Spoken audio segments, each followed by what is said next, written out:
दोस्तों, हमारी लड़ाई आतंकवाद और आतंकवादियों के खिलाफ थी। इसलिए 7 मई को हमने केवल आतंकवादी ठिकानों पर ही हमला किया था। पर अफसोस इस बात का है कि पाकिस्तानी सेना ने आतंकवादियों का साथ देना उचित समझा और इस लड़ाई को अपनी लड़ाई बना ली। इस परिस्थिति में हमारी जवाबी कार्यवाही अत्यंत आवश्यक थी और इसमें उनका जो भी नुकसान हुआ वे खुद इसके लिए जिम्मेदार हैं। हमारी तरफ से हमारी एयर डिफेंस सिस्टम्स देश के लिए दीवार की तरह खड़ी थी और इसको भेदना दुश्मन के लिए नामुमकिन था।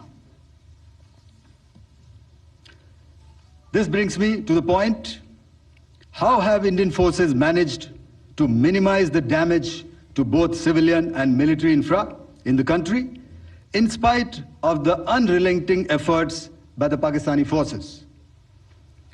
Most of you and the majority populace within the country have had a lot to say about the layered and integrated air defense systems put in place by the Indian Armed Forces, which includes the assets of the Indian Army, the Indian Navy, in addition to the primary air defense assets of the Indian Air Force.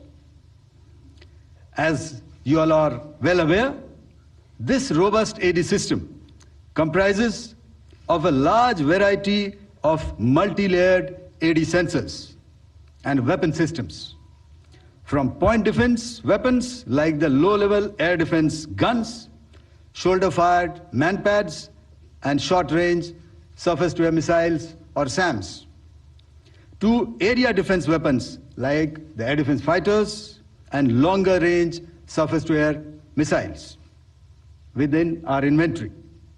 Additionally, the numerous waves of drones and unmanned combat aerial vehicles employed by Pakistan were also thwarted by the indigenously developed soft and hard kill counter-US systems and the well-trained Indian air defense personnel. All this was brought together as an efficient and effective AD environment by the Integrated Air Command and Control System or the ISCCS of the Indian Air Force, which accords us the net-centric operational capability which is vital to modern days warfighting.